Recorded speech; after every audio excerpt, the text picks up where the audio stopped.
Hi y'all, and welcome to episode 46 of Thursday Tidbits. My name is Kathy Rucat Smith and I'm a realtor with Palmetto Coastal Homes in Myrtle Beach, South Carolina. Today we're going to talk about what it's actually like once you have your home listed for sale. You've gotten through getting your home prepped and ready to sell. You've completed your listing paperwork and gotten your photography completed. Now what? What's it like to actually have your home listed for sale? Who shows your house? How do they gain access to your home? What's a showing window? And how are you notified of those showings? Those are the things that we're going to discuss today. 99% of the time, your listing agent will not be the person showing your home. Buyers hire their own agent called a buyer's agent, and that person will actually be the one showing your home. So how does that person gain access to your home? Buyer's agents will gain access to your home through an electronic lockbox. Ours look like this. So just to walk you through how it works, this portion, the top part, will actually come off, and we use that to attach to your doorknob or maybe a railing if you live in a condo complex or on a stair railing. Most of the time it does go on your doorknob on your front door, but sometimes we have to get a little creative and put it in different locations. If it is on your front door though, you are able to get in and out of your front door if you access your home that way without any problems from the lockbox. So as your listing agent, I would put this in a secure location on your home, and other agents will either access this lockbox through an app on their phone or through a separate electronic key. Also in our area, we allow affiliate members, so think like appraisers and home inspectors, to have access to your lockbox if they are an affiliate member of our association, the Coastal Carolinas Association of Realtors, and that just helps facilitate the closing process so appraisers and inspectors can get into your home when they have an approved appointment. So how the buyer's agent accesses the lockbox with that app or the electronic key that they have, they will put in a code that is unique to them, and then this is the bottom part that goes in the bottom of the lockbox. They push up on that to activate the lockbox. It's all Bluetooth activated, and from either their phone app or from that electronic key code, it transmits to the lockbox and then will release the bottom portion of the lockbox. They press up, this comes out, and your key to your home will be located right inside there.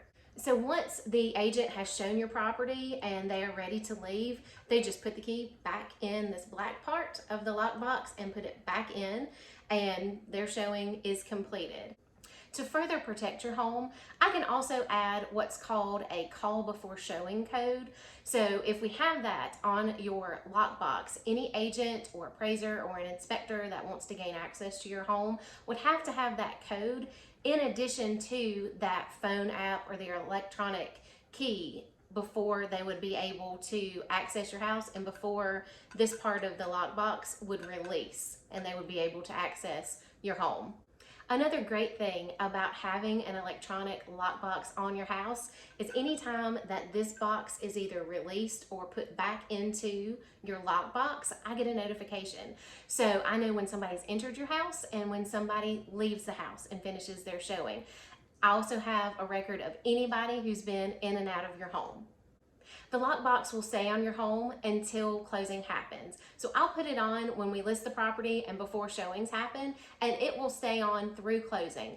This gives buyer's agents access to show the property to potential buyers. Once we're under contract, it also allows the appraiser and the inspector to come into the property when they have an appointment, as well as the buyer's agent when they complete their walkthrough right before closing. If you are selling a property that uses a key card to access the property, how the buyer's agent accesses that property will be a little bit different. Once they have an approved showing, they would go and pick up that key card, most likely from the front desk, use that key card to access the property, and then return the key card to the front desk.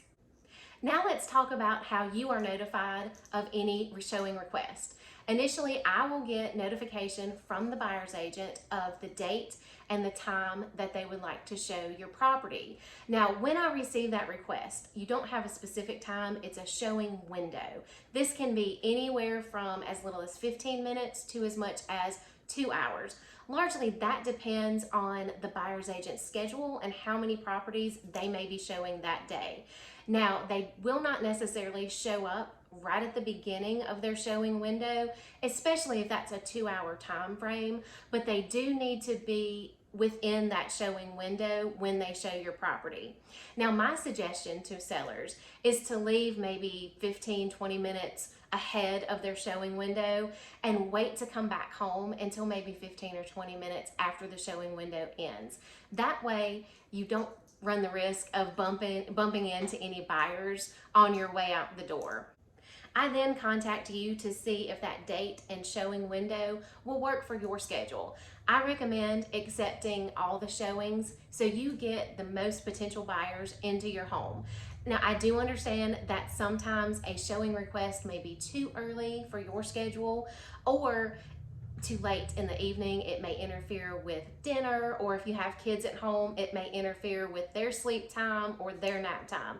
If that's the case, when you get a showing request, we'll work out a time that best suits the seller and the buyer's needs, so we get those potential buyers in to take a look at your home. If that showing date and time work for you, I then notify the buyer's agent that they have a confirmed showing and they can expect to show your property during that date and showing window. If something changes once the showing is confirmed, I will let you know so you can adjust your schedule. Knowing the ins and outs about what happens once your home is listed for sale and how agents gain access to your property will hopefully relieve some stress about how the listing process works. Please give me a call if you have any questions about what happens once you list your home for sale. If you are watching this video on YouTube, please hit the subscribe button. That way you will get notified once new videos are posted.